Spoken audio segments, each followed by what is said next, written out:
É uma honra renovada permanecer na mesa para a presidência desse painel, controle de constitucionalidade e direito eleitoral, especialmente por estar ladeado de um queridíssimo amigo, o professor Paulo Gonet, e pela ministra Maria Cláudia Buchianelli, que tanto admiro. Eu vou, Paulo, por questões óbvias, passar primeiro a palavra à ministra Maria Cláudia, que é ministra substituta do Tribunal Superior Eleitoral, é mestre em Direito de Estado pela USP, especialista em Direitos Fundamentais pela Universidade de Coimbra, presidente do Instituto de Direito Eleitoral do Distrito Federal, membro fundadora da Associação Brasileira de Advogadas e membro fundadora da Academia Brasileira de Direito Eleitoral e Político. Ministra, você tem a palavra. Muito obrigada, bom dia a todos e a todas que aqui estão. Que saudade de fazer um evento presencial, faz um tempinho, viu? Eu quero, antes de tudo mais, agradecer o convite para estar aqui hoje com os senhores, quero agradecer na pessoa do professor Manuel Jorge, a gentileza da lembrança, quero cumprimentar aqui o nosso presidente de mesa, doutor Carlos Vinícius, e deixar aqui minha saudação e também meu agradecimento ao doutor Paulo Gustavo Gonet Branco, vice-procurador-geral eleitoral, meu colega de corte, será meu colega aí nos desafios que se antevêm para as eleições do ano que vem. E o que eu posso dizer é começar um diálogo aqui, eu vou deixar a crise me afetar. A crise do ministro Douglas, vou deixar que ela me contamine um pouco, porque fiquei seduzida demais pela palestra de Sua Excelência, quando fez um histórico do controle de constitucionalidade, que de fato está em crise, e trazendo, evidentemente, na perspectiva do direito do trabalho, quero trazer na perspectiva do direito eleitoral. Mas quando Sua Excelência falou da DIN 5105, hein, ministro, não vou resistir. E eu, puxando o número de cabeça, falei, será que eu estou pensando do direito de antena? Fui correndo aqui no celular pegar o acórdão. E veja, Vossa Excelência, ministro Douglas, esse caso é muito interessante. Se refere à força vinculativa das decisões de controle de constitucionalidade aos órgãos políticos, em especial ao parlamento. E esse caso, ministro, vou te prender aqui, ministro, vou contaminá-lo pela minha crise. Esse caso é muito interessante. Por quê? E revela um pouco, eu não peguei a palestra do Flávio, estou arrependidíssima, não consegui chegar mais cedo, mas pelos fragmentos que o ministro Douglas lançou aqui, já faço ideia do conteúdo. E semana passada, num evento da MB, dialogando com juristas portugueses, o nosso tema era onde inserir o poder judiciário na modelagem do nosso sistema político eleitoral. O Brasil não é um país simples. E sim, em outros contextos, quando a gente discute cláusula de desempenho, financiamento de campanha, direito de antena, partidos menores, direito de atuação parlamentar, inelegibilidade. Se nos outros países basta uma análise ao somatório de forças políticas naquele momento no parlamento e ao resultado que se produz, no Brasil a gente tem que trazer um outro ator, que é o Supremo Tribunal Federal. Há quase 20 anos atrás, o Supremo Tribunal Federal declarou inconstitucional uma cláusula de barreira importante, salvo o melhor juízo, era 7%. E na época, o Supremo, e aí aqui me lembro bem, sensibilizado por alguns partidos históricos que ficariam pelo caminho com a implementação daquela cláusula de barreira, me lembro, acho que PPS, na época não era Democratas, era PFL, PCdoB, partidos, digamos assim, da nossa cultura política ficariam pelo caminho com a introdução daquela cláusula de barreira. O Supremo, então, declarou inconstitucional numa ação direta de inconstitucionalidade. Muitos ministros hoje, reconhecidamente, se arrependem daquela decisão que tomaram lá atrás e que, se talvez não tivessem tomado, hoje o nosso parlamento teria uma outra cara, um outro rosto, o nosso presidencialismo teria uma outra feição, talvez menos aproximada daquilo que alguns colegas, me lembro do querido Sérgio Vitor, fala que o nosso presidencialismo não é de coalizão, é de cooptação, porque a fragmentação partidária no nosso parlamento é de tal profundidade que o chefe do Poder Executivo fica absolutamente refém de uma multiplicidade de lideranças que muitas vezes representam apenas a si mesmos. São líderes de partidos que têm um deputado. E esta decisão tem um peso importante quando nós analisamos hoje o cenário partidário brasileiro. Mas não foi só essa. Associada a essa, tempos depois, o Supremo Tribunal Federal, já não em controle difuso, como nesse caso da cláusula de desempenho, não em controle concentrado, como no caso da cláusula de desempenho, que foi uma DIN, mas num controle difuso. O Supremo foi decidir sobre fidelidade partidária, num mandado de segurança histórico da relatoria do ministro Celso de Mello, com quem eu tive a honra de trabalhar por 10 anos. Então, quando eu ouvi o ministro Douglas falando do histórico, da época das fases por que passou o Supremo, passou um filme aqui na minha cabeça, porque me lembrei, estava lá ainda, eu entrei como jovem aprendiz no Supremo, muito nova, e depois virei assessora do ministro Celso com 20 anos de idade, e era colega do Rodrigo Kaufmann, e conhecíamos o ministro Moreira Alves, quando ele passava a gente tinha que se levantar, então era uma outra Suprema Corte, cada ministro tinha apenas 2 assessores, era um outro tribunal, uma outra realidade. Então o ministro Celso de Mello, no caso da fidelidade partidária, rompendo com julgados anteriores do próprio Supremo, entendeu que o mandato parlamentar ele pertence ao partido, de sorte que aquele que incide no que ele chamou de transfugismo, troca de partido, perde o mandato. É claro, e o professor Carlos Vinícius falou bem, a norma é também um contexto, né? Texto mais contexto. Naquele momento que você tinha era um governo cooptando pequenos partidos de oposição e trazendo para sua base e esvaziando aquilo que se chamava de direito de oposição política. O ministro Celso de Mello sempre também foi um grande defensor do Estatuto Constitucional do Direito de Oposição. Então, criou-se a fidelidade partidária, por jurisprudência. O deputado passava a perder o mandato. Vejam, nós criamos uma hipótese de perda de mandato parlamentar à revelia de norma constitucional expressa. E me lembro do ministro Joaquim, que era um ministro já da linha dos mais ativistas, digamos assim, dizendo, olha, nós não podemos fazer isso é um caso típico de self-restraint, nós não podemos avançar, criando uma hipótese de perda de mandato parlamentar. Por quê? Porque o mandato parlamentar ele é tutelado pela Constituição da República. E o Supremo, nesta decisão, ele deu uma cláusula de abertura para não engessar sobremaneira o direito de mudança de partido, porque eu não sou obrigada, aquele casamento eterno. Ele trouxe cláusulas de abertura. E uma delas qual foi? Novos partidos. Sempre que surge um novo partido, aquele parlamentar pode trocar livremente para esse novo partido, sem perder o seu mandato. Criou-se uma hipótese de justa causa, com uma abertura de possibilidade de migração para novos partidos. De lá para cá, senhores ministros, o nosso cenário partidário explodiu. Por quê? Porque agora a chance que um partido tem de trazer novos parlamentares, de agregar novos deputados, já não é mais no jogo político da negociação. Você sai de cá e vem para cá. Para que o parlamentar não perca o seu mandato, ele precisaria mudar para um novo partido.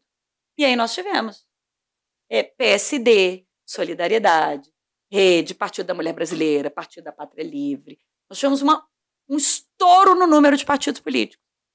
Então, quando a gente soma essas 2 decisões do Supremo, aquela que declarou inconstitucional, em controle concentrado da cláusula de barreira, num primeiro momento, e aquela outra que estimulou a criação de novos partidos, a gente tem o Supremo Tribunal Federal como um dos atores políticos responsáveis pelo cenário de fragmentação partidária hoje experimentado no nosso parlamento. Então, veja o peso das decisões do Supremo Tribunal Federal em matéria eleitoral em controle de constitucionalidade. Mas por que eu fiz essa introdução absolutamente em crise?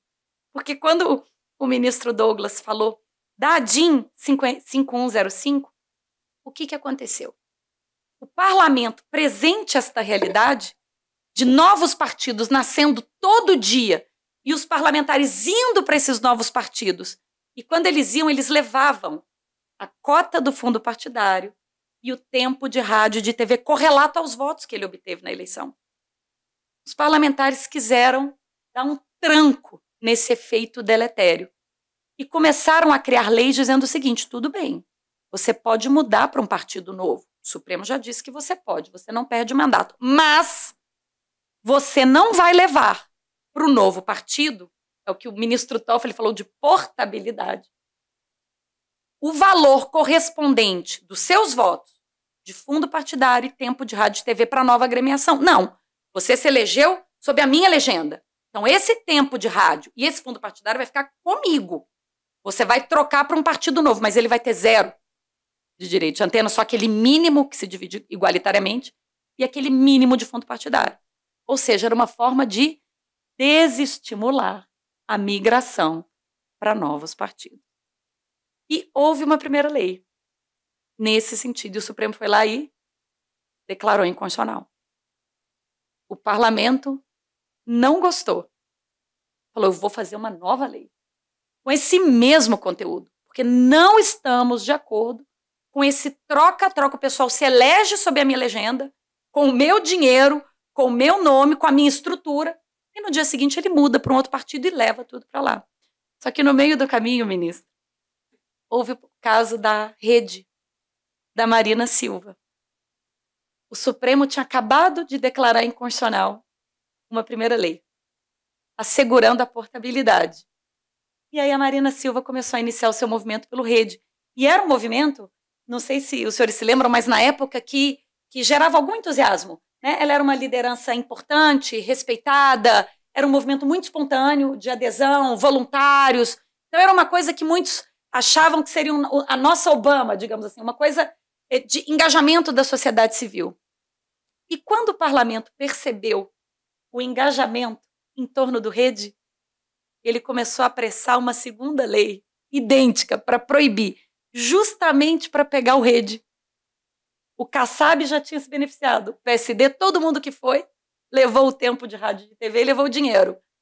Quando o Congresso viu o Rede se apressar, o Congresso falou, nós vamos editar a lei de novo.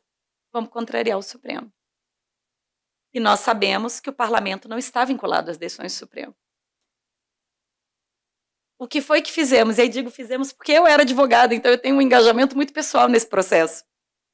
Nós impetramos um mandado de segurança contra a tramitação deste projeto de lei na Câmara, dizendo o seguinte, este projeto de lei é flagrantemente inconstitucional. É aquela hipótese, não sei se os senhores sabem, excepcionalíssima, de controle preventivo de constitucionalidade, que um parlamentar pode acionar o Supremo, dizendo o seguinte, eu tenho o direito de não participar de uma votação flagrantemente inconstitucional. Então eu vou entrar com mandado de segurança no Supremo para abortar este projeto de lei. É excepcionalíssimo. Foi uma criação do ministro Moreira Alves antiga, a possibilidade de um parlamentar, via mandado de segurança, controlar preventivamente a constitucionalidade de um projeto de lei. O Supremo admitia um instrumento, mas o Supremo nunca tinha acolhido, porque vejam que grau de interferência. Se hoje reclamam do Supremo derrubando leis postas, o que dirá o Supremo mandando o Congresso arquivar um projeto? Arquive esse projeto, você não pode votar isso daqui. É grave, é uma intervenção profunda em termos de equilíbrio entre os poderes. Mas nós tínhamos um cenário interessante, por quê? Porque o Supremo tinha acabado de declarar inconstitucional uma lei idêntica.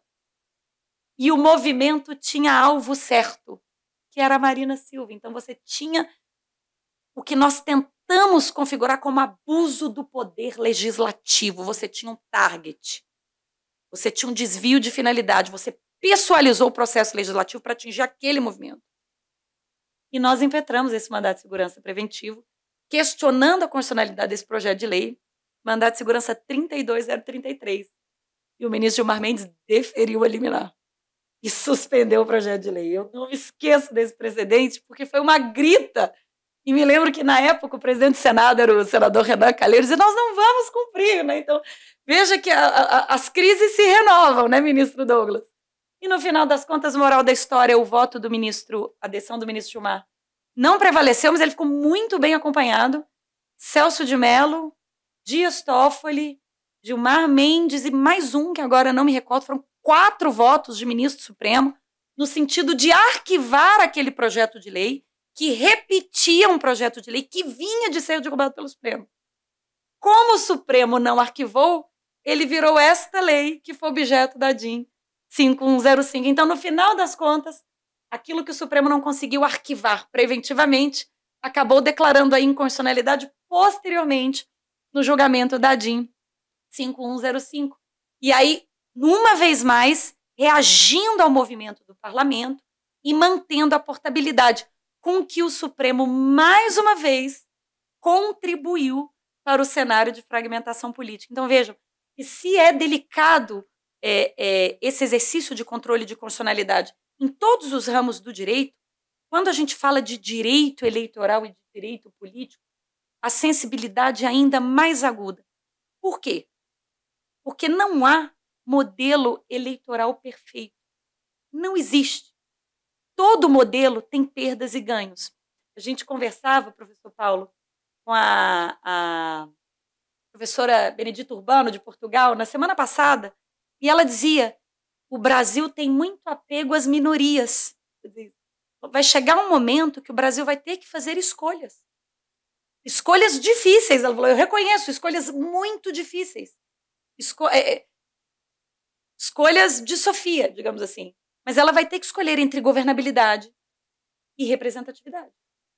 Não dá mais para contemplar todos os segmentos minoritários e ter um parlamento com esse grau de fragmentação. E os senhores querem saber mais? Já está com repercussão geral reconhecida no Supremo. Então, nós temos mais uma iniciativa do Supremo em controle de constitucionalidade, agora difusa novamente, discutindo candidaturas avulsas. O plenário do Supremo Tribunal Federal já reconheceu a repercussão geral do tema candidaturas avulsas. O que é isso? É acabar com o monopólio dos partidos políticos para fins de candidatura político-eleitoral. É uma pessoa que não se encaixa, nós temos poucos partidos no Brasil, né? É alguém que não se encaixa em nenhum deles. Em nenhuma ideologia, eu não me encaixo em nada. Eu sou representante de mim mesmo. E eu vou poder me candidatar sem sequer ter um mínimo de ajuste político, de comprometimento, de feixe ideológico, de ajuste partidário. Eu serei candidato só. É isso que o Supremo vai deliberar. E vamos imaginar que a resposta da Suprema Corte seja favorável às candidaturas avulsas, então nós vamos somar mais um ingrediente ao bolo. A nossa Suprema Corte derruba a cláusula de barreira. A nossa Suprema Corte estimula a criação de novos partidos. E a nossa Suprema Corte põe fim ao monopólio dos partidos políticos para candidaturas. Há vantagens? Lógico que há. Há vantagens nas candidaturas avulsas. Estados Unidos, por exemplo, admitem as candidaturas avulsas. No entanto, ao fim e ao cabo, as eleições sempre são decididas entre os 2 grandes partidos. Há outros partidos nos Estados Unidos? Há. Mas eles, ao fim e ao cabo, não conseguem se representar pelo modelo eleitoral que eles adotam. E aí o nosso presidente da República vai ter que dialogar não apenas com aquelas dezenas de partidos políticos, mas com os representantes independentes, filhos de si mesmos, autônomos, grandes líderes, imagino líderes carismáticos, grandes personalidades, talvez lideranças religiosas também é possível, não é? Que nem sequer se submetem àquele mínimo de compromisso institucional, que é feito aquele crivo mínimo das estruturas partidárias. Então vejam como as decisões da Suprema Corte em tema de direito eleitoral e político, elas têm consequências sobre o funcionamento da nossa democracia. E aí é que muitos teóricos indagam. Será que essas escolhas políticas, já que não há ganha-ganha, já que tudo há perda, se eu opto por um modelo de uma cláusula de desempenho mais aguda, eu vou perder partidos políticos menores. Perder. Eles vão ficar pelo caminho, eles vão ter que se fundir. Vou perder partidos históricos. Não há modelo perfeito. Qual é o melhor cenário? Será que essas escolhas competem a uma Suprema Corte? Financiamento eleitoral de campanha. Há modelo perfeito? O nosso sistema de financiamento eleitoral, senhores, ele era proibido as empresas e as pessoas jurídicas, os particulares, eram proibidos. Sabe quando nós passamos a permitir empresas de doarem? Depois do escândalo PC Farias. O que se entendeu? Olha, é melhor legalizar a doação de pessoas jurídicas e controlar.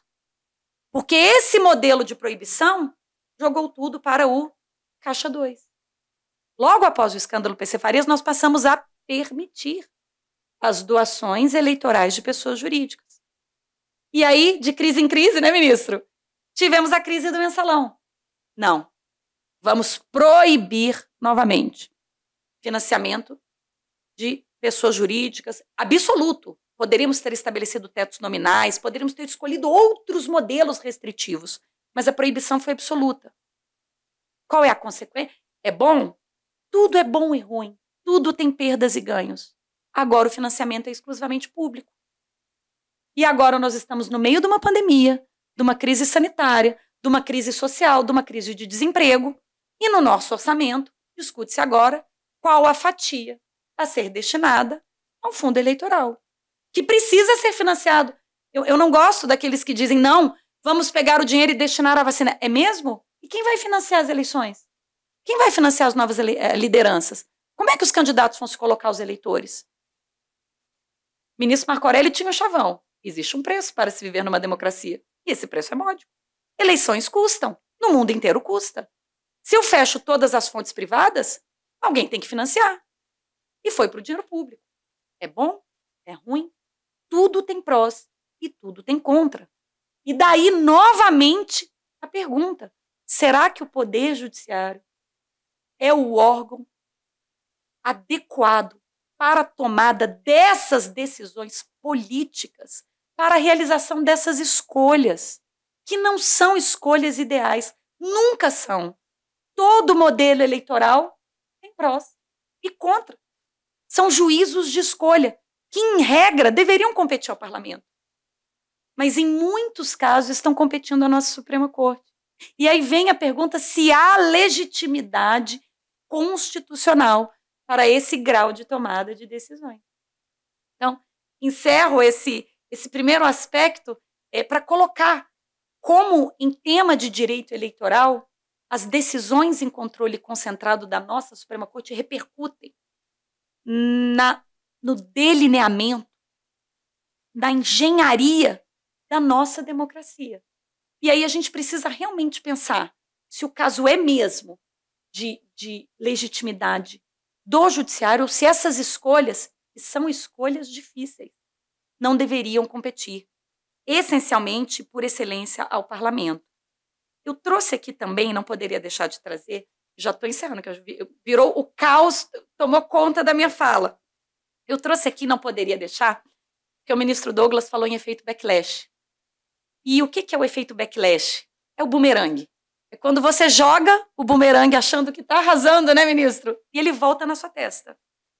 E isso está acontecendo um pouco em direito eleitoral. O professor Paulo vai confirmar, em especial em relação ao Tribunal Superior Eleitoral e ao Supremo Tribunal Federal, consideradas as escolhas que as cortes têm feito em determinados assuntos. Eu trago aqui a questão dos 30% para as candidaturas negras.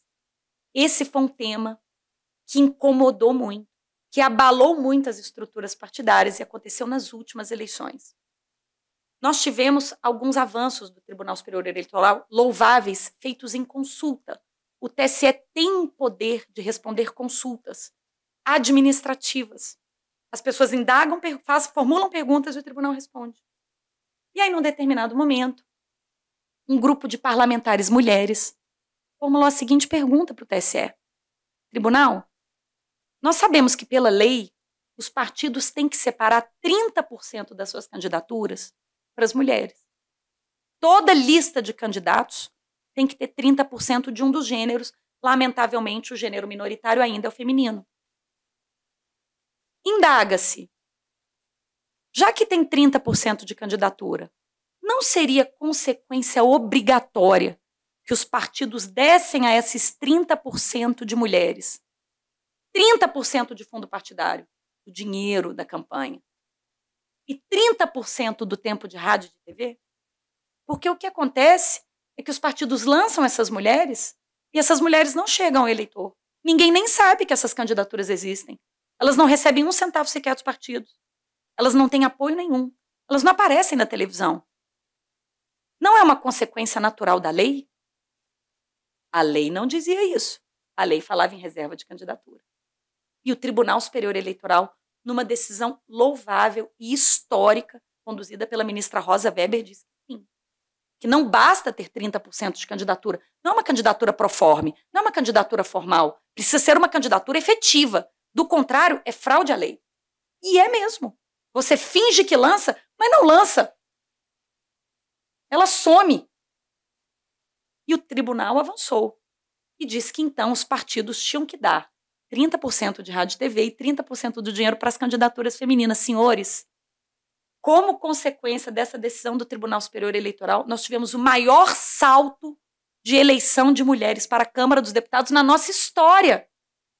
O que desmistifica aquela lenda de que mulher não gosta de mulher, mulher não vota em mulher, mulher não gosta de política. Não era nada disso. As mulheres estavam sendo inviabilizadas pela estrutura de campanha dos partidos políticos.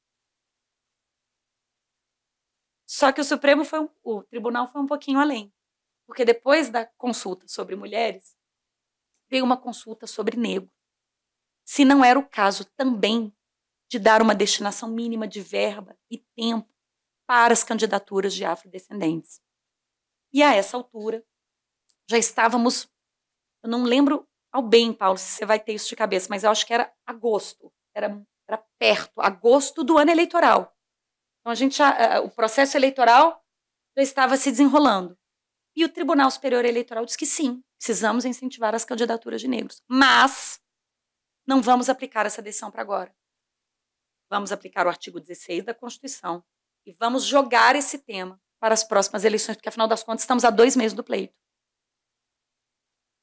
Só que o PSOL entrou com uma ADPF contra a decisão do TSE, dizendo não. Nós precisamos dessa medida já, porque a subrepresentação de negros é grave, é urgente. Nós queremos para essas eleições. E o Supremo disse que sim, aplicou para essas eleições. A decisão foi tomada no plenário em 25 de setembro, muito próximo das eleições. E isso gerou um desconforto nos partidos conhecido. Por quê? Porque eles já tinham se comprometido a dar essa ou outra destinação, aquelas verbas do fundo partidário. Se os senhores me perguntarem se eu concordo com a decisão do Supremo, eu concordo. E concordo com a consulta da ministra Rosa Weber sobre mulheres.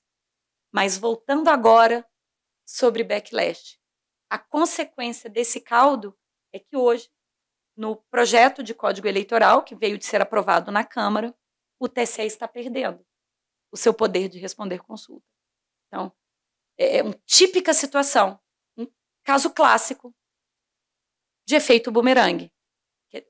O TSE agiu e agora o Congresso não quer mais. Ele reage e tolhe os poderes do Tribunal Superior Eleitoral, e um deles é o poder de responder consultas. As consultas estão acabando.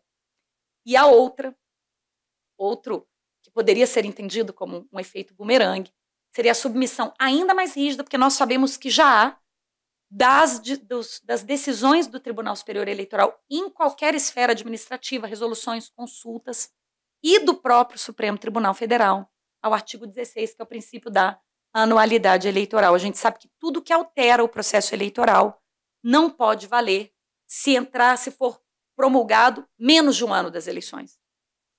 É a ideia de estabilização da regra do jogo democrático. Um ano antes das eleições, todo mundo já sabe qual vai ser a regra do jogo, que vai ser jogado no pleito seguinte. Não se muda a regra de eleição muito perto, até porque é problemático. Você pode dificultar um concorrente que se desponta com alguma liderança, você pode introduzir normas casuísticas para interferir um jogo que já está sendo jogado. Então, é uma estabilização, que é uma garantia do eleitor e dos partícipes, dos candidatos e dos partidos. E o novo Código Eleitoral torna ainda mais rígida a cláusula do artigo 16, inclusive o Supremo Tribunal Federal. Ou seja, Supremo, tudo que você quiser inovar em matéria eleitoral, inove, mas com um ano de antecedência, para que a gente possa se programar. Então, vejam que há um diálogo institucional mesmo, de reacomodação de espaços. A gente percebe que muitas decisões que foram tomadas pelo Supremo em matéria de sistemas eleitorais e em questões que interferem no funcionamento da política, muitos ministros depois se disseram não deveríamos ter feito. A cláusula de barreira, sim, já há votantes arrependidos, o próprio financiamento exclusivamente público, também já há ministros que diriam, olha, hoje eu talvez votasse diferente. E por quê? Porque há sempre prós e contras. Há consequências muitas vezes não esperadas de um determinado modelo que só vão se fazer sentir 2 pleitos depois. E é por isso que talvez o foro por excelência desse tipo de tomada de decisão deva ser mesmo o parlamento. Então, o momento talvez hoje seja de reacomodação de lugares. Talvez o Congresso querendo limitar um pouco a atuação da Justiça Eleitoral e do Supremo Tribunal Federal em matéria eleitoral, talvez o cenário seja um pouco esse, não sabemos se será aprovado ou não, e da própria Justiça também, depois de ter tomado algumas decisões que geraram efeitos indesejados no nosso modelo político, procurando encontrar o ponto óptimo, né? Entre uma inconstitucionalidade flagrante que precisa ser decretada, entre uma decisão benfazeja, que protege os direitos das minorias, dos grupos vulneráveis, como essa dos 30% das mulheres. Foi uma decisão aclamada. Hoje, inclusive, os próprios partidos defendem esse posicionamento, defendem os 30% femininos. E há um ponto, Paulo, interessante na reforma no Código aprovado. Eu sou entusiasta desse dispositivo, mas é aquilo, eu também não tenho que ser entusiasta de nada, né? Porque agora eu sou juíza e eu não entendo de eleição, porque eu nunca disputei. Mas o que você fez, ministra Morgana? Hoje, qual é a ideia do Código? Justamente para incentivar a participação feminina e a representatividade feminina no parlamento. Não sei se os senhores sabem, como é que é calculado o fundo partidário hoje? Em função dos votos que um determinado partido conseguiu. Antes era só na Câmara, hoje é Câmara e Senado. Então, quanto mais votos um partido conquista numa eleição, mais verba do fundo partidário ele recebe. É representatividade, é um partido com grande representatividade, recebe mais verba do fundo partidário. O que o Código está trazendo? Que os votos obtidos por mulheres têm peso 2.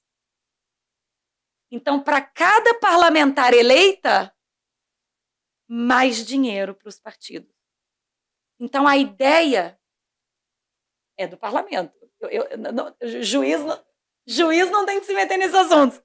Mas a ideia é criar um círculo virtuoso de sorte aos partidos terem interesse, não só em lançar candidatas, 30% laranjas que vão ter um voto, 2, 10. Não, em fazer mulheres eleitas. Porque quanto mais mulheres foram eleitas, mais dinheiro entra para o partido. É o núcleo essencial dos direitos fundamentais, o bolso. Núcleo, vamos mexer no ponto dólares, o bolso. Tentar estabelecer uma política. A gente tem trabalhado muito na repressão, né? Não cumpriu a cota dos 30% de rouba-chapa, não destinou 30% para mulheres, multa. Então, estamos trabalhando muito na parte das sanções repressivas. Quem sabe a sanção premial, um estímulo aos partidos, seja um formato interessante de superação do nosso déficit de representação feminina no parlamento. Que bom que essa foi uma decisão feita pelo Congresso Nacional, que essa foi uma escolha política do Congresso, e torçamos para que seja aprovada e que funcione, porque muitas vezes aqueles modelos teóricos acabam, lamentavelmente, não funcionando na prática. Bom, pessoal, desculpem pela crise que tomou conta da minha palestra, é um modelo em crise mesmo, mas eu agradeço a atenção, muita coisa a falar, e renovo que foi uma honra e alegria estar aqui juntamente com os senhores nessa manhã. Muito obrigada.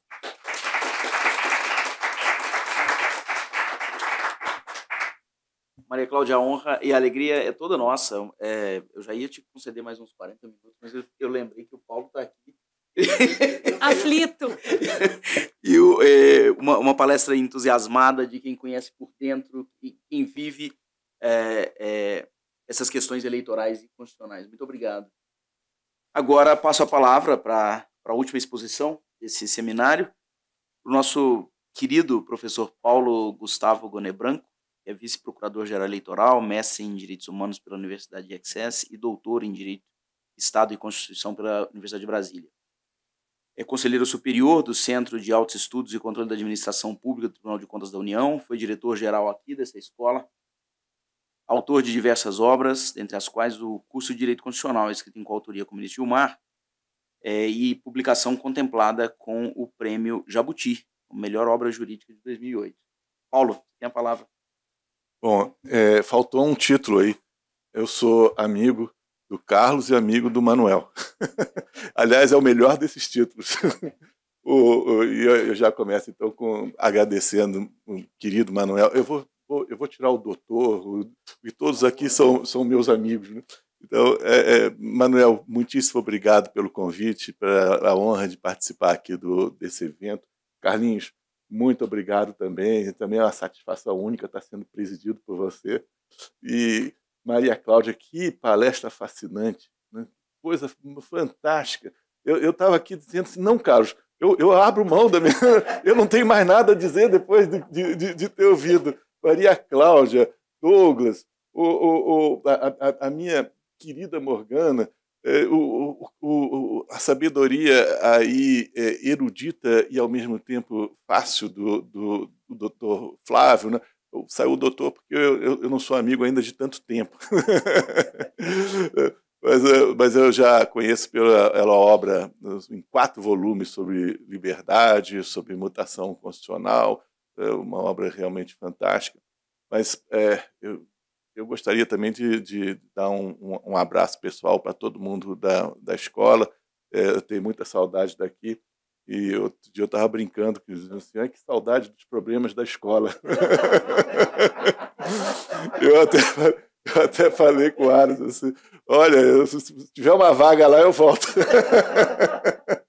Mas eu não posso perder a oportunidade de trabalhar com a Maria Cláudia, né? Vocês já viram que vai ser um privilégio, né, nesse período.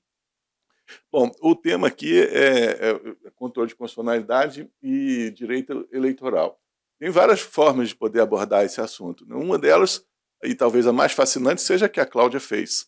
O que eu imaginei de fazer seria ver o controle de constitucionalidade sob a sua modalidade em concreto, né? O controle de constitucionalidade difuso. E aí eu fiquei curioso sobre como é que o TSE decide questões, declara a inconstitucionalidade de leis. Qual é a frequência com que o TSE julga uma lei inconstitucional? E fiquei surpreso. De 88 para cá, houve 5 decisões de declaração de inconstitucionalidade. Houve outros casos em que se aplicava uma decisão do Supremo declarando a inconstitucionalidade. Então, às vezes, está até na ementa lá, assim, lei inconstitucional, né? Mas, na verdade, ele estava apenas aplicando o que o Supremo já havia decidido. E eu pedi uma pesquisa para o pessoal que mais conhece jurisprudência lá, mas de 49 para cá, de 49 até 88, foram 10 ocasiões em que o TSE declarou a inconstitucionalidade de uma lei. Então, que não é um número tão assim expressivo, né? E a gente, vendo como a Maria Cláudia expôs os tantos problemas que as eleições provocam, talvez a gente pudesse esperar que houvesse mais casos de declaração de inconstitucionalidade. E aí eu fui ver quais eram os assuntos, né? E tem alguns que são muito interessantes e que estão até hoje na ordem do dia. Eu tenho uma decisão em que o TSE declara que afirma que em processo de registro, né, naquele procedimento de registro, ele não pode declarar a inconstitucionalidade de uma lei, porque ele está agindo como um órgão administrativo, né, exercendo uma função administrativa. E aí ele coloca, isso traz para o debate um assunto que é ainda não resolvido no Supremo, né? Pode um órgão que não é jurisdicional, né, no momento de desempenho, pelo menos de uma função que não é jurisdicional, declarar a inconstitucionalidade de uma lei? Isso até hoje está em debate. O TSE resolveu, senão não pode. Mas no Supremo tem essa discussão. Pode qualquer órgão da administração, pode alguém declarar a inconstitucionalidade de uma lei, ou isso é uma tarefa exclusivamente jurisdicional. E a gente tem uma divisão no Supremo hoje. Há os que sustentam que, por exemplo, Tribunal de Contas da União, CNJ, CNMP, não podem afastar a incidência de uma lei por argumentos de inconstitucionalidade. E esse tema e essa posição, ela tem apoio num precedente logo no início da vigência da Constituição, ainda em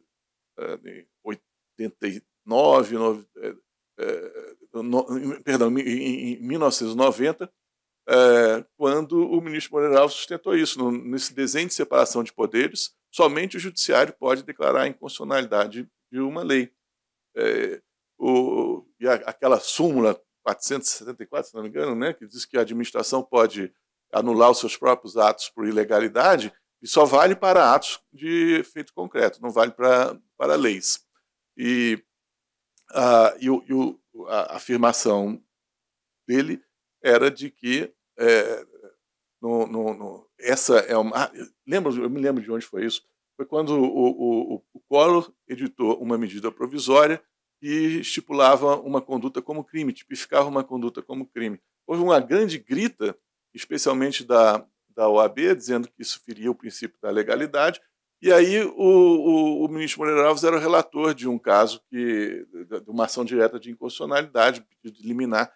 Ele pautou para quarta-feira. Na terça-feira, o Collor edita uma medida provisória declarando a inconstitucionalidade da anterior, né? E aí havia essa questão. Pode um ato legislativo, pode um poder que não o judiciário declarar a inconstitucionalidade de uma lei? E a resposta dele foi negativa, embora ele depois fizesse uma interpretação conforme para dizer que aquela segunda medida provisória, na verdade, estava revogando a primeira. Mas esse foi um tema muito interessante. Hoje já há uma flexibilização nesse assunto. Alguns integrantes do Supremo sustentam que essa é uma atividade que também qualquer poder, qualquer atividade não jurisdicional pode exercer, porque todos somos obrigados a cumprir a Constituição. E existe uma corrente intermediária, né, que é do Gilmar, em que ele sustenta que quando uma questão, quando esses órgãos, especialmente esses órgãos com estatura constitucional, embora não sendo jurisdicionais, eles se defrontam com um tema que o Supremo já assentou, aí ele pode excluir a inconstitucionalidade da lei, já antecipando, ou pelo menos confirmando o entendimento estabelecido da Suprema Corte. Eu vejo que alguns temas foram logo resolvidos no TSE e ainda hoje marcam o debate no Supremo. Mas os dois casos mais interessantes que eu vi são debates históricos.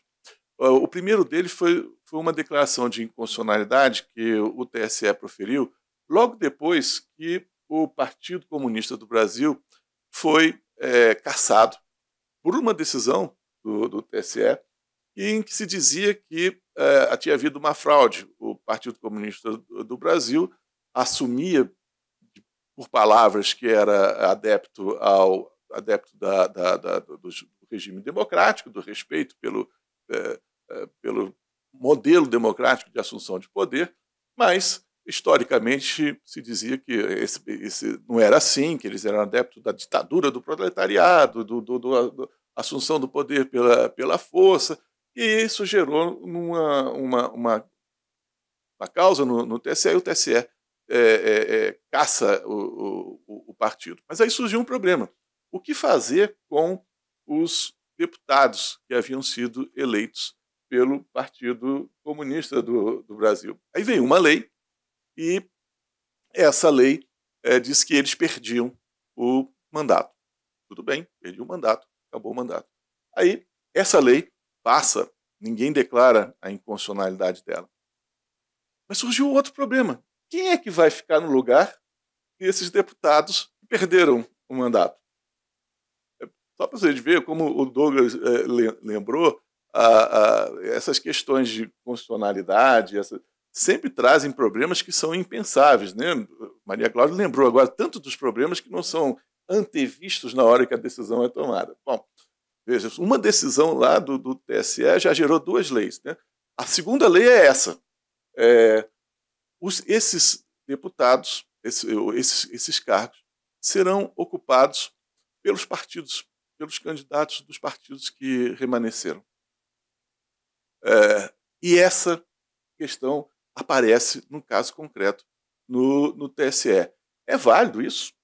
E esse debate, no debate que houve no TSE, há uma série de questões que hoje foram abordadas nas palestras de vocês, continuam sendo motivo de palpitação, né, intelectual.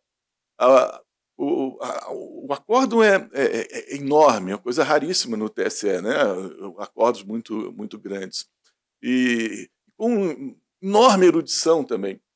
E o que se começa a sustentar, o que se discute afinal de contas, pode alguém que não foi eleito por um partido escolhe os seus candidatos, esse partido desaparece.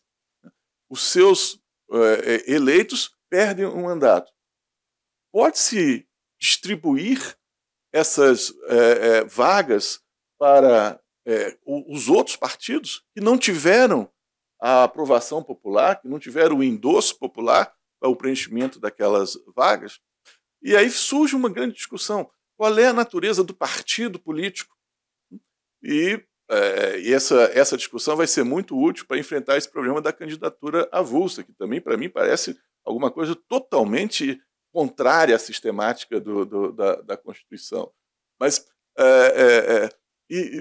qual é o papel do partido? Então se chega à conclusão, isso nós estamos na Constituição de 46, mas é válido para o nosso sistema, chega-se à conclusão de que o partido político é da essência do processo eleitoral e da essência da democracia. Ele faz a interface entre o povo e o eleito. Nós não temos, outra discussão que é lembrada lá, nós não temos mandatos imperativos, né? Portanto, a questão da fidelidade partidária também fica posta em questão, posta em dúvida. Mas se diz isso, o partido é essencial para a democracia e para o processo eleitoral. O partido ele vai permitir que a população conheça quem pode representá-la. Na medida em que o partido ele expressa um modo de ser, um conjunto de aspirações da população, em aspectos diferenciados de modo de ver, ele vai ser a vitrina daquelas pessoas que se identificam com aquelas ideias e que assim se apresentam aos que gostariam que aquelas ideias fossem defendidas no parlamento. Então se chega a essa conclusão, o partido é essencial. Mas ainda continuava o problema, né? E quando o partido desaparece, né, o que fica com aquelas pessoas que foram eleitas para representar aquelas ideias? Essas vagas vão para quem? Quem votou naquelas pessoas tinha uma ideia que coincidia com o partido. Se você preenche essas vagas com pessoas de partidos de direita, de extrema direita, por exemplo, né, frustra a democracia. No final das contas, o TSE declara a inconstitucionalidade dessa lei e mandava que essas vagas fossem distribuídas para os outros partidos que estavam na Câmara, com representação na Câmara. E determina e diz que, nesse caso, a única solução, porque o problema era que não havia nenhuma palavra na Constituição de 46 para esse tipo de situação. Mas aí ele determina que a única situação que seja conforme ao modelo sistemático do processo eleitoral seria convocar eleições para o preenchimento dessas vagas. E com isso se declara a inconstitucionalidade dessa segunda lei que surgiu para resolver aquele problema da declaração da perda do registro do Partido Comunista do Brasil. E o que eu achei de interessante aqui é que essa decisão surge num momento de crise, ela inspira o legislador constituinte mais adiante. Vejam como que nós falamos aqui do diálogo institucional, do diálogo das fontes do direito constitucional, a jurisdição constitucional, enfrentando um momento de crise, mostra um caminho para o próprio legislador, e no caso, o legislador constituinte. Veja, a nossa Constituição de 88 tem um dispositivo que resolve esse problema, coisa que não havia em 46, né, e levou uma decisão tão polêmica. E é o parágrafo 2º do artigo 56, né, que diz: ocorrendo vaga e não havendo suplente, porque era exatamente o caso lá, far-se-á a eleição para preenchê-la, se faltarem mais de 15 meses para o término do mandato. Então, seguiu-se aqui aquilo que o TSE tinha entendido. Então, não há mais... se surge a vaga e não há suplente, tem que fazer eleição. Mas isso foi feito, essa decisão foi tomada num clima de grandes oposições doutrinárias e de grande flagror político. A nossa Constituição, o Constituinte, provavelmente escarmentado com essa situação de crise, procura já prevenir situações semelhantes que possam acontecer. E veja como é que conhecer a história ajuda também a gente a conhecer a própria Constituição, né? O outro caso que parece interessante, bom, houve um outro momento também curioso em que o TSE, isso em 72, ele declara a inconstitucionalidade de uma lei estadual porque ela era desavinda do AI-5, né? Então veja que coisa curiosa, né? A gente fala assim, um controle de constitucionalidade é um modelo de preservação das liberdades, né? Quando a gente pega um modelo que tem uma origem estrangeira, propícia a um clima democrático e traz para um ambiente autoritário, na verdade, às vezes você ratifica, você torna ainda mais pesado o clima antidemocrático. Mas a outra decisão que me parece bastante interessante e que eu gostaria de tratar com vocês você sabe que o Alzheimer pegou agora. Não, lembrei. É a presunção de inocência. É o caso da presunção de inocência.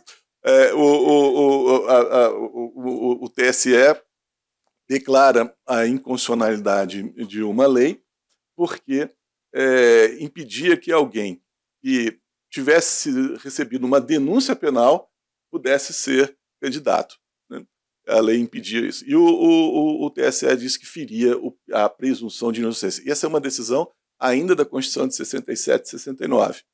E é um acórdão riquíssimo em termos de doutrina. O paladino da liberdade, da presunção de inocência, nesse caso, é o ministro Leitão de Abreu, né, que tinha, né, um histórico de aproximação com o regime militar. E ele sustenta que a tese dele é que a presunção de inocência seria incompatível com essa lei, quer dizer, só porque alguém foi denunciado pelo Ministério Público por um crime, ela não poderia ser eleita, não poderia concorrer às eleições. E o TSE afirma, então, a inconstitucionalidade dessa lei. Essa decisão é objeto de um recurso extraordinário para o Supremo. Isso nós estamos aí no final dos anos 70, começo dos anos 80, e no Supremo ela cai, com um voto também magnífico do ministro Moreira Alves, e diz que a presunção de inocência não estava proclamada no sistema constitucional brasileiro, e que o que existiam eram princípios de direito internacional. Ele faz uma retomada dessa afirmação da presunção de inocência em outros sistemas, inclusive o italiano, para chegar à conclusão de que presunção de inocência significa apenas uma regra de avaliação de provas no processo penal. Então, se pode falar de presunção de inocência, seria apenas para o campo do processo penal e serviria apenas para aquelas hipóteses em que, havendo dúvida sobre se o autor, a pessoa imputada é o autor, se o fato ocorreu ou não, a dúvida deve ser resolvida em favor do réu. Seria o único sentido que se poderia extrair dessa presunção de inocência no sistema constitucional. Eu me lembro, porque eu vi que a memória está falhando, porque eu sou bem velho. Eu me lembro que nas vésperas da Constituição de 88, essa decisão causava assim, um maior impacto no meio acadêmico, né? E todo mundo falava assim, você viu, o ministro Bravo disse que não existe presunção de inocência no direito brasileiro, o Supremo disse que não existe a presunção de inocência. E esse debate atiçava lá o meio intelectual. E isso foi importante. Essa decisão teve uma resposta mais adiante, quando a Constituição de 88 fez questão de entronizar esse princípio, e a jurisprudência do Supremo logo estendeu o conteúdo material desse princípio a outras áreas que não o do estritamente penal. Então, não se pode impedir que alguém faça um concurso público porque ela está sendo denunciada pelo Ministério Público por algum crime, né? Antes que haja nem pelo menos uma sentença contrária à pessoa, não se pode punir alguém administrativamente ou limitar os exercícios dos direitos comuns das pessoas apenas porque pesa sobre ela uma denúncia que ainda não foi definitivamente resolvida. Então, é um debate que também se estendeu, não aqui no Brasil, não só no campo do direito penal, mas também se apontou a importância dessa presunção de inocência para outros aspectos. Então vejam como, mais uma vez, uma decisão do TSE moveu uma reação do Supremo, que era mais afinado, como a Cláudia lembrou. O TSE tem uma sensibilidade política, às vezes, diferenciada com relação a outros órgãos do Judiciário, e o Supremo derruba, e isso leva a uma reação intelectual e faz com que a presunção de inocência agora ganhe um escopo muito mais abrangente do que se podia imaginar anteriormente. Bom, lembrei.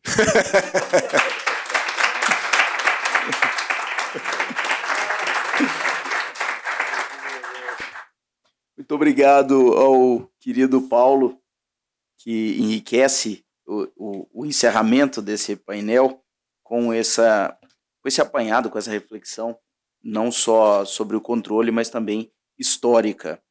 Você que deixa marcada na escola a sua personalidade, a sua inteligência, o seu bom humor. A minha memória. A sua memória. Você pode agora mandar fazer aquelas camisetas. Eu venci. E antes de encerrar, eu vou devolver a palavra ao cerimonial, que tem uma fala. Convidamos para tomar assento à mesa o diretor-geral da Escola Superior do Ministério Público da União, Manuel Jorge Silva Neto, que tem a palavra. Meu caro presidente dessa mesa, esse painel, secretário Carlos Vinícius Alves Ribeiro, minha cara ministra substituta do Tribunal Superior Eleitoral, Maria Cláudia Buchaneri Pinheiro, meu caro vice-procurador-geral eleitoral, meu querido amigo e diretor eterno dessa escola, Paulo Gustavo Gonet Branco. Nesse momento final do nosso seminário, eu não poderia deixar de fazer alguns agradecimentos que se tornam indispensáveis.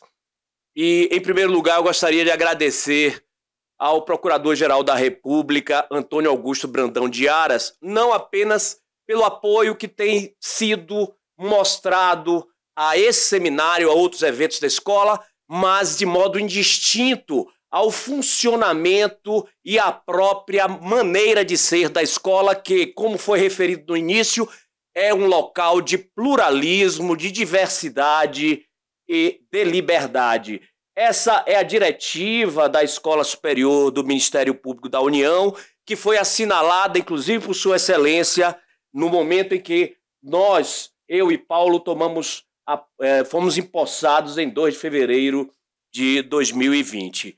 Não poderia também deixar de cumprimentar os expositores desse painel, a brilhante conferência, brilhante pronunciamento da ministra Maria Cláudia Buchianeri, o espirituoso pronunciamento do meu querido e sempre bem-humorado Paulo Gustavo Gonet Branco, renovar os agradecimentos ao eminente professor Flávio Pansieri, cujo brilhantismo na conferência de abertura sobre a realidade do conflito entre os poderes nos fascinou a todos. Agradecer e cumprimentar o ministro Douglas Alencar Rodrigues por seu pronunciamento extremamente alentado a respeito da conexão à vida entre o direito do trabalho, o direito de uma forma geral e a Constituição Federal. Cumprimentar a desembargadora federal Morgana de Almeida Richa, que trouxe importantes questões a respeito dessa conexão entre o direito do trabalho e o controle de constitucionalidade. Não poderia deixar de cumprimentar todos os servidores e agradecer penhoradamente, pois sem vocês esse evento, esse seminário, simplesmente não seria realizado. A todos os servidores da Escola Superior do Ministério Público da União, o meu profundo agradecimento por tudo que realizaram em prol desse evento. Os empregados terceirizados também, o meu abraço e o meu agradecimento a todos os empregados terceirizados, ao mestre de cerimônia, muitíssimo obrigado, aos intérpretes de Libras, meu agradecimento, a todos os senhores e senhoras presentes que atenciosamente participaram do nosso evento. E, finalmente, eu gostaria de fazer um agradecimento muitíssimo especial. Esse agradecimento muitíssimo especial se dirige ao doutor Paulo Gustavo Gonet Branco. Essa é a primeira vez que Vossa Excelência integra um evento da escola após ter deixado a nossa diretoria fisicamente, posto que espiritualmente sempre estará conosco. A presença de Vossa Excelência aqui na escola foi responsável por esse pluralismo e por essa liberdade, por essa diversidade que, de modo incansável, estamos aqui a proferir e a realizar no trato e na lista diária da nossa escola. Metaforicamente e em resumo, eu gostaria de referir que quando a nau é muitíssimo bem conduzida por um grande capitão, fica fácil para o grumete, que assistiu à magnífica condução, completar o percurso. Muitíssimo obrigado, meu querido amigo Paulo Gonet, e sempre diretor da Escola Superior do Ministério Público da União.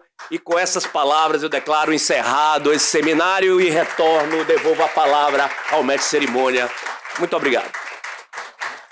A Escola Superior do Ministério Público da União, por sua diretoria e seus servidores, presta, neste momento, uma singela homenagem ao Dr. Paulo Gustavo Gonet Branco pelo trabalho desenvolvido na condição de diretor-geral da Escola Superior do Ministério Público da União, com a entrega de um buquê de flores entregue pela servidora Renata Mendes, acompanhado de um cartão com a seguinte mensagem: ao Dr. Paulo Gustavo Gonet Branco, com a gratidão de toda a atual direção e quadro de servidores da ESMPU pelo magnífico trabalho realizado durante o período em que atuou como diretor-geral e, sobretudo, pelas lições de retidão e humildade que legou.